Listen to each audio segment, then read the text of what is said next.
Hello and welcome to Neverwinter Nights. Now you may be wondering, who the fuck is this guy? I'm a new guy. I am Lorenzo Castello. Yeah. So, a little while back, if you guys remember, GameDeciderTV did this whole sort of scheme. If you want to be a direct reply, and they got back to me. They wanted me, and I'm doing this series for them. So whoop whoop! If you guys want to perhaps become a director for GameDeciderTV, go ahead and apply, man. It's awesome. All you need is, I think it was 20 videos and 6 months experience. That's all you need.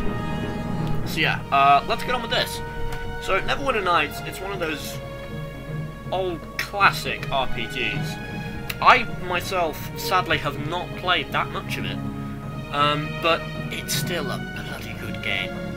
So what I tend to do on my channel, which hopefully the GameDeciderTV guys will link down below, I mainly do role-playing games and a couple of horrors and maybe some strategies.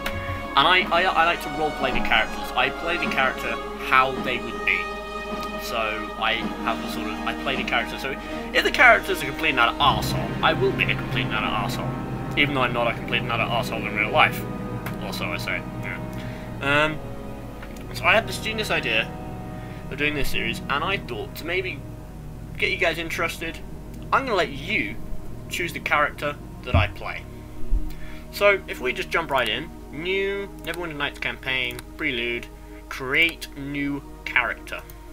So this runs on the sort of Dungeons and Dragons rule set, as it's part of the whole Dungeons and Dragons universe. But I think it's slightly edited for this fact that it's a game rather than tabletop. So, gender, male or female. Male or female doesn't affect any of your skills or whatever. It doesn't influence anything. It's just purely for visual reasons. So that's entirely up to you guys. I don't mind. Race. 7 main races in this. I won't bother with sub-races because that's weird and fiddly. Humans. Humans don't get any sort of buffs or hindrances. They are completely neutral. So they're as good as a rogue as they are a mage or whatever. Elves. Elves get a bonus to dexterity but a minus to constitution. So they're a bit nimbler, but they're also, they get killed easier, and they prefer to be a wizard. Dwarves. Dwarves get a bonus to their health but a minus to their charisma, and they prefer to be fighters. And you can be a multi-class dwarf fighter without suffering a penalty. I haven't really looked much into multi-classing, but I think it's along the lines of you pick your main class and then later on down the line you perhaps choose a different one. So you start off a fighter and then maybe you spec as a rogue as well. I think that's how it works. I may be wrong. I haven't played this game in years and I really should have played it more. Halflings. They're a bit more dexterous, like elves, but they take a hit to their strength, and they prefer to be a rogue, so sneaking around and stuff. They also get all these bonuses, so small stature. They get a +1 size bonus to attack rolls, +1 size bonus to their armor, +4 size bonus to hide checks, so they're a lot better at hiding, and they're also, they can easily hit things and are a bit harder to hit. They get a bonus to moving silently, a bonus to listen, they get a luck bonus, morale bonus, and they're slightly better with throwing weapons. And they can never use large weapons. So they should only choose, okay. Gnomes. Gnomes are similar to halflings, but they get a bonus to their constitution and a hit to their strength. And they can multi-class, and they prefer to be wizards. They get similar bonuses to halflings, so I won't bother going through that. Half-elves. Favourite class any, and they can multi-class without receiving an XP penalty. So they're immune to most sort of mind control things, so they're harder to it's harder to sort of make them sleep or make them go unconscious through a spell. They also get a bonus against mind affecting spells. They're also good at listening, searching and spotting, and they can see in low light areas. So that might be useful for sort of rogue who sort of is resistant to magic. Half orcs. I played a half orc a couple of times, and it's a very good build if you're just going to go and hit everything over the head. But that gets remarkably boring, both to play and to watch.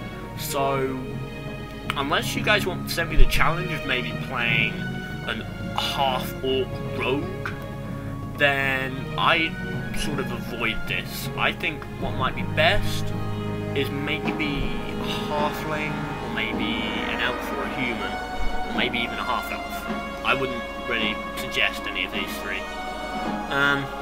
So orcs get +2 to their strength, but they take a hit to their intelligence and charisma because they're very barbaric, and they're able to see in the dark, which is pretty useful. I'm just going to select human for now, so we can look at the rest of the stuff. We get to choose a character portrait, and because I chose female at the start, it seems, we've got all the female portraits. So we get to choose from these. They're pretty awesome. So if I just go select that one. Class. So here are the classes I was yammering on about. These are all prestige. I have no idea what these are, but these are the main ones. So we've got barbarian, bard, cleric, druid, fighter, monk, paladin, ranger, rogue, sorcerer, and wizard. Now, I personally am a bit about the sort of spell system in Dungeons and Dragons. I've never really got my head around it, but it's probably because I've never sort of paid attention to it enough, because I've always played sort of melee heavy classes. Now, one class that is relatively good at melee but also uses spells is the paladin. So he uses melee but backs it up with divine spells, so he can heal himself, and he's very good against the undead. So this might be a nice class to do. The cleric is one that focuses a bit more on spells and focuses on healing, but they can also sort of spec into melee. I'd rather avoid doing a fighter or a barbarian, because those are just too melee heavy. It would get so boring so quickly. Rogue might be interesting to do, because it's a very different play style, because it's a lot less focus on going in head first and just hitting things over the head straight away. It's more sneaking about, looking for weak points, and a quick backstab drops him and then move around. It'd be very interesting to play a character like that, or perhaps a ranger, focusing more on ranged combat. So those are the ones I'd suggest doing, but if you guys want to challenge me and maybe make me play a bard, then go ahead, vote for that. It's what you guys want. So I'm going to go paladin for now. Abilities, so these are our skills.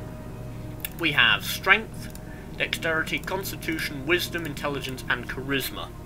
Strength is sort of the main factor in how well we can hit things over the head and how much stuff we can carry.